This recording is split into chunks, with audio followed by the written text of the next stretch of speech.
Halo, selamat datang di pembelajaran daring. Materi kita hari ini yaitu mengenai anekdot. Jadi, agar kalian mampu memahami materi tersebut, silakan simak penjelasan berikut.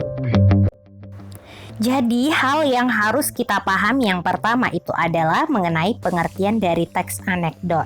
Kita bisa melihat teks anekdot ini adalah cerita yang dikemas lucu, unik, yang bisa membuat perasaan merasakan berbagai macam emosi. Jadi, mulai dari emosi marah, jengkel, dan lucu, serta menghibur, itu bisa kita lihat di sini. Jadi di mana landasan penulisan teks anekdot itu bentuk kritik dan sindiran kepada orang-orang tertentu tanpa harus menyinggung secara langsung agar orang tersebut tidak tersinggung. Jadi itulah pengertian dari anekdot. Selanjutnya kita lihat ciri-ciri teks anekdot. Yang pertama, kita bisa melibatkan partisipan.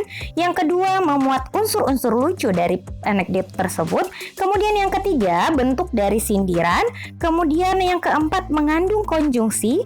Yang kelima, bersifat menggelitik. Serta yang keenam itu penyajian cerita mirip seperti dongeng. Yang ketujuh, diceritakan secara realistik. Dan yang terakhir itu bisa mengenai orang-orang penting. Jadi itulah ciri-ciri dari teks anekdot. Setelah kita mengetahui ciri-ciri tersebut, selanjutnya kita harus ketahui tujuan dari teks anekdot. Jadi anekdot itu dari segi isi memiliki dua macam pesan, yaitu pesan yang disampaikan secara tidak langsung dan pesan yang disampaikan secara langsung.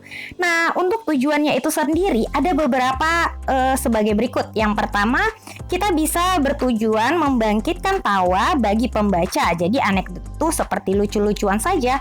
Kemudian yang kedua, itu sebagai hiburan. Jadi kalian bisa terhibur ketika kalian melihat teks anekdot. Yang ketiga, itu sebagai bentuk kritik. Itulah dia fungsi dari teks anekdot. Kita lanjutkan struktur teks anekdot. Jadi ada 4 struktur teks anekdot, di mana yang pertama itu adalah abstraksi. Bisa kita lihat, abstraksi ini adalah paragraf pembuka yang memberikan sedikit gambaran terkait pembahasan yang akan dibahas. Yang kedua itu orientasi. Jadi orientasi ini adalah awal kejadian cerita atau latar belakang peristiwa tersebut terjadi. Dan yang ketiga itu adalah krisis, di mana krisis ini tidak dapat dipungkiri bahwa saat kita menulis anekdot pasti ada hal yang tidak menyenangkan. Misalnya saja menemukan masalah yang unik dan tidak biasa yang pernah dialami langsung si penulis ataupun orang lain. Jadi itu yang ketiga. Selanjutnya yang keempat, struktur yang keempat itu adalah reaksi, di mana reaksi ini dari pengalaman yang ditemukan itulah yang tadi sudah kita bahas sebelumnya, itu yang mendorong untuk penulis supaya mencoba menyelesaikan permasalahan dan pengalaman yang dialami tadi. Nah, struktur yang terakhir itu adalah koda, di mana struktur yang terakhir ini merupakan bagian akhir cerita. Jadi ada yang menuliskan bagian koda dengan cerita yang unik dan menarik. Ada pula yang menuliskan cerita dengan memberikan kesimpulan terhadap kejadian yang dialami oleh si penulis. Itulah struktur dari anekdot. Selanjutnya yang kita bahas mengenai unsur kebahasaan teks anekdot. Jadi sebenarnya unsur dari kebahasaan teks anekdot ini mirip sekali dengan unsur kebahasaan cerita. Jadi cerpen atau cerita biasa. Yang pertama itu yang membedakan yang adalah tokoh.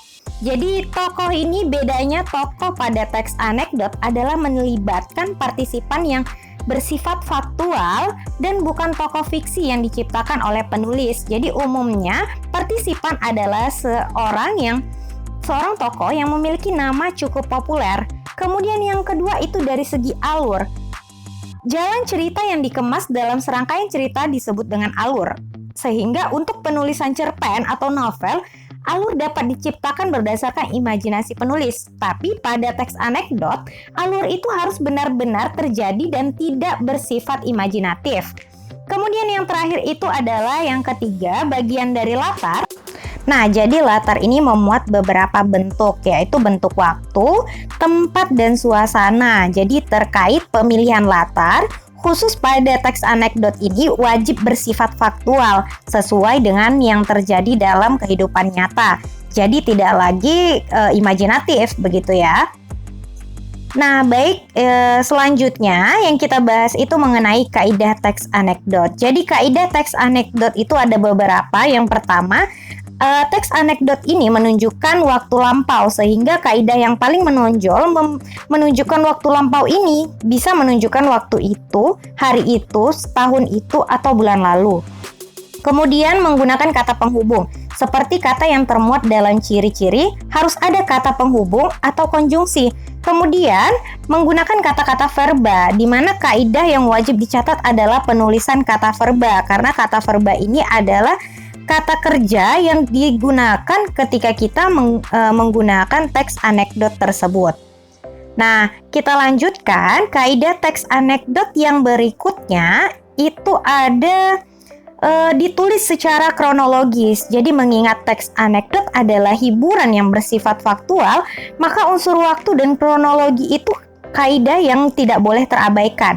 Kemudian menggunakan pertanyaan retorik, di mana pertanyaan retorik ini adalah pertanyaan yang tidak mewajibkan untuk dijawab, serta pertanyaan retorik inilah yang cukup menggelitik, karena jika pandai memainkan pertanyaan ini, teks ini akan terasa lebih unik. Yang terakhir itu penggunaan kalimat perintah. Penulisan teks anekdot juga menggunakan kalimat perintah sesuai penggunaan kalimat, maka kalimat perintah ini secara tidak langsung juga akan mempersuasikan pembaca agar pembaca ikut tertarik atau menarik pada teks tersebut.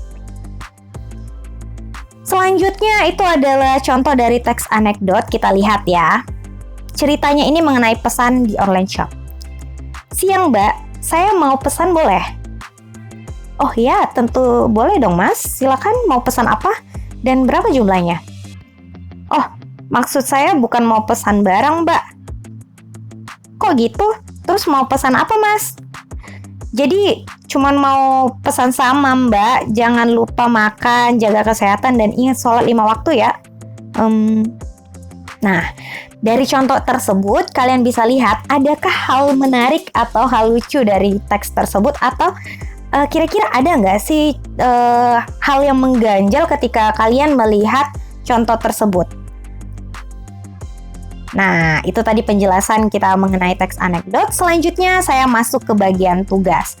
Jadi di bagian tugas ini, kalian hanya perlu menjawab 2 pertanyaan, di mana pertanyaan yang pertama itu mengapa teks anekdot ini perlu kita pelajari. Jadi kalian harus buat alasan kalian sendiri mengenai pertanyaan pertama dan pertanyaan kedua.